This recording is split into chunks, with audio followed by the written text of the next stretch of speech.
Et tu peux faire un petit bisou. C'est n'importe quoi. T'as sûrement ce problème au piano qui t'empêche de progresser, de jouer des morceaux proprement, ou peut-être même que tu as ce problème et que tu t'en rends pas compte. Ce problème, c'est l'accélération. C'est-à-dire que tu vas commencer un morceau à un certain tempo, et sans t'en rendre compte, tu vas accélérer le morceau. On va avoir un sentiment de précipitation qui va un peu détruire tout l'effet de ton morceau.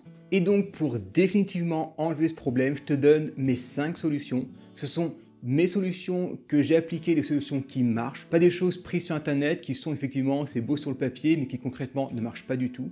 D'ailleurs, je t'en parle juste après, mais j'ai un abonné qui fait justement une méthode qu'il a vue sur internet et qui justement est encore pire et te fait accélérer encore plus. Donc ici, tu n'auras que des méthodes qui marchent. Et la 5e méthode, c'est...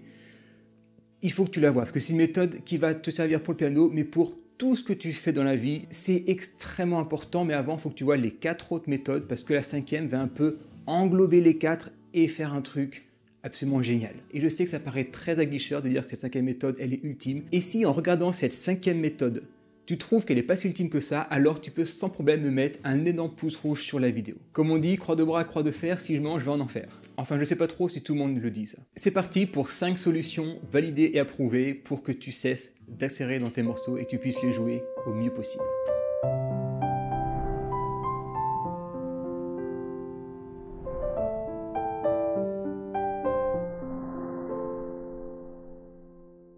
Pour comprendre parfaitement cette vidéo, je l'ai faite parce qu'un abonné me mettait en commentaire, comme plein d'autres, qu'il accélérait, qu'il n'arrivait pas à l'enlever. Mais ce qui était intéressant dans ce commentaire, c'est qu'il me disait, d'ailleurs tu mets le commentaire, je te l'affiche, qu'il a utilisé une méthode pour que, en fonction des temps, 1, 2, 3, 4, il bouge une jambe, puis l'autre, puis je crois qu'après il y avait un bras, ou etc. Il y avait un truc comme ça. Bref, et quand j'ai vu ça, je me suis dit, il faut que je fasse quelque chose parce que là, clairement, il est dans la très mauvaise direction. Ce qui n'est pas de sa faute puisqu'il a trouvé cette méthode sur internet, il a fait confiance à la personne qui a dit cette méthode. Et cette méthode, non, juste non. C'est comme mettre les pastilles sur ton piano avec les notes, non. Ça paraît une bonne solution, mais ça fait bien plus de mal que de bien.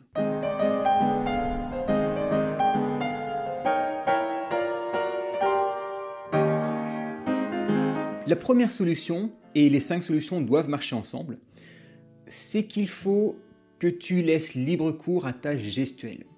Je ne sais pas si tu as remarqué, mais si tu regardes des pianistes, tu vois qu'il y a certains pianistes qui, quand ils vont jouer, ils vont bouger que le corps, ils vont bouger qu'une jambe, ou ils vont bouger que le talon ou que le pied, ou ils vont bouger les deux pieds en même temps. Chaque pianiste a sa gestuelle. Et c'est hyper important que tu laisses libre cours à cette gestuelle. Je rebondis justement sur le commentaire que je t'ai affiché, où la méthode en question imposait au pianiste une gestuelle. Et ça, c'est littéralement contre-productif. Parce que va y avoir 2 choses. La première, tu vas bloquer ta gestuelle naturelle. C'est un peu comme si tu marches dans la rue et on va te dire, pour mieux marcher, il va falloir que le pied droit, tu l'allonges de 30 cm de plus et que le pied gauche, tu marches que sur le talon. Et là, qu'est-ce qui va se passer ?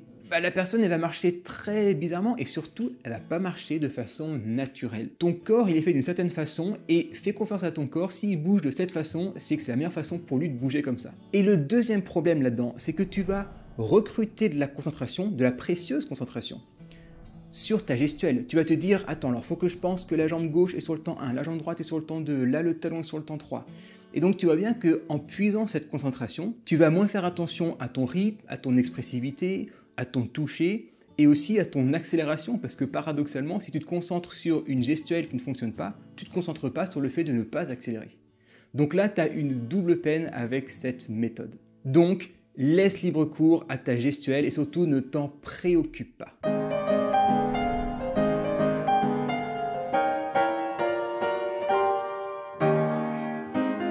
La deuxième solution, alors là j'enfonce une porte ouverte, mais il fallait quand même que je te la dise, c'est de jouer avec un métronome. Il y a 2 aspects très importants quand tu joues avec un métronome. Le premier, c'est que ça va habituer tes mains à jouer avec un rythme constant. Ça, c'est quelque chose qui est intuitif. La deuxième chose que peut-être on n'a pas conscience, c'est que ça va habituer ton oreille à entendre ce morceau, le jouer de façon constante. Et donc le fait que ton oreille s'habitue, quand après tu vas jouer ce morceau, si tu accélères, ton oreille va se dire « Oula, mais attends, c'est pas comme quand je joue avec un métronome, je sens qu'il accélère ». Et donc cette mémoire auditive va te faire office de guide, office de pare-feu si jamais tu commences à accélérer. Et si jamais tu n'as pas de métronome physique, les petits balanciers, Tu as plein d'applications sur téléphone gratuites, tablette, PC, tout ce que tu veux, tu peux le régler, même sur les pianos numériques, tu as des métronomes, tu en as partout.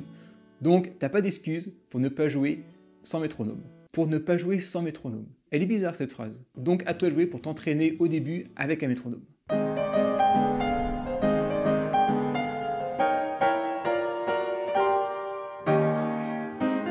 Le troisième point, ce sont les passages difficiles et l'endurance. Pourquoi les passages difficiles? Parce qu'on a tendance à accélérer dans un passage difficile.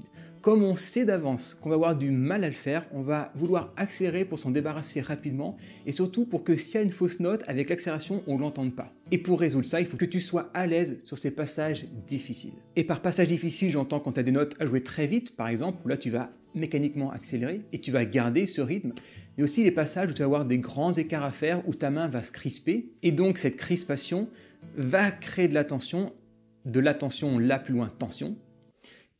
C'est con comme truc. Hein. Et du coup, cette tension physique et ressentie va te faire accélérer. Et une deuxième difficulté qu'on rencontre, mais dont on n'a pas conscience, c'est l'endurance. Imagine que tu joues par exemple un boogie-woogie. Il faut que tu sois endurant sur ta main gauche, sur ta main droite, et tu verras que si tu n'as pas l'habitude, tu vas vite fatiguer avec tes mains. La question c'est de savoir, est-ce que tes mains sont assez endurantes pour pouvoir encaisser le morceau? C'est pas une question qu'on se pose, et pourtant si je te dis de courir 40 km, tu vas dire « Oula, je suis pas assez endurant, je peux pas ». Mais quand tu joues un morceau au piano, est-ce que tu dis « Ok, j'ai un morceau par exemple qui fait 15 pages, est-ce que je suis capable de le jouer ce morceau au niveau endurance ?» Donc il faut que tu travailles ton endurance, parce que si tu n'es pas endurant, qu'est-ce qui se passe? Tu vas commencer à fatiguer, tu vas te dire « Oula, je fatigue, il faut que la fin arrive vite », et donc pour que la fin arrive plus vite, tu vas accélérer pour t'en rapprocher le plus possible.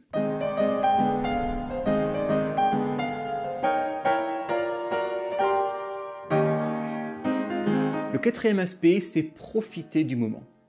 Ce que je veux dire par là, c'est que des fois, on joue au piano, on se dit « Allez, j'ai que 20 minutes, top chrono, parce que à telle heure, il faut que je parte pour, je sais pas, un rendez-vous, pour aller chercher les enfants, pour aller au sport, pour faire quelque chose, pour travailler, pour tourner une vidéo YouTube, par exemple. » Et donc, on est précipité par le temps. Et tu te doutes bien que ce sentiment de précipitation va se retranscrire dans ton jeu au piano. Donc, prends le temps. Si jamais tu as 30 minutes, montre en main, il faut que pile pour les 30 minutes, il faut que tu partes, il faut mieux que tu joues 20 minutes en ayant une petite marge. Ça va faire une énorme différence.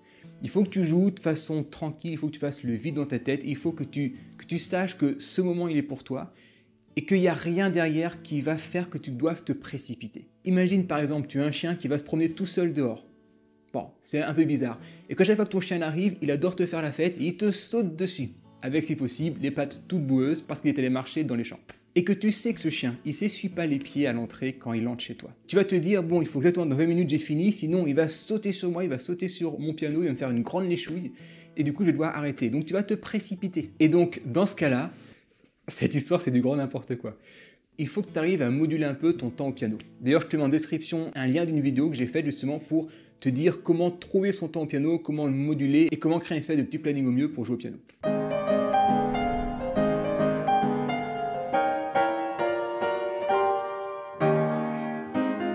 Et maintenant, le cinquième point, le point ultime, roulement de tambour, est-ce que je vais avoir un pouce rouge ou pas? Il faut bien comprendre pourquoi on accélère. Pourquoi au piano on accélère? Pourquoi quand par exemple on fait un discours, on parle, pourquoi des fois on accélère? Quand tu joues au piano et que tu accélères, c'est pas un problème de technique. Tes mains, elles peuvent très bien jouer rapidement comme pas rapidement. Donc elle vient d'où cette accélération? Cette accélération, elle vient de ta respiration. La respiration, c'est l'une des choses les plus importantes dans tout. Est-ce que tu as remarqué que quand tu fais un discours et que tu es un peu stressé, un peu angoissé, tu vas un peu bloquer ta respiration et souvent à la fin de ton discours ou quand tu parles, tu vas être un petit peu essoufflé. Est-ce que tu as remarqué quand tu parles avec quelqu'un, avec l'excitation, tu vas augmenter ton débit, tu vas parler beaucoup plus rapidement. Et la clé, c'est la respiration. Les plus grands orateurs, si tu lis par exemple des livres sur les coachs communication, par exemple des présidents ou des acteurs, les personnes qui parlent beaucoup à la télé, la première chose, c'est pense à ta respiration. Et dès que tu sens que tu vas accélérer dans quelque chose, pense à ta respiration. Descends ta respiration. Parce que quand tu vas prendre le temps de bien respirer avec le ventre, pas avec les poumons, mais un petit peu en dessous, tu vas descendre les pulsations de ton corps, tu vas descendre le rythme de ton corps et c'est ce rythme qui va accélérer dû à la tension, à la nervosité, au stress, au chien qui va venir sur ton piano qui va faire que tu accélères. Et le fait de prendre des grandes inspirations profondes, ça va redescendre tout ça et tu vas retrouver un rythme constant. Tu vas retrouver un lac plat dans toi, à l'inverse d'un lac qui commence à avoir des petites vagues assez conséquentes. Et si tu fais du sport, si tu marches ou autre, la respiration, c'est la première chose où il faut faire très attention. Parce que c'est la respiration qui va contrôler l'ensemble de ton corps. Et tu l'as sûrement peut-être déjà remarqué au niveau des pianistes, c'est que quand on joue, on pense à cette respiration.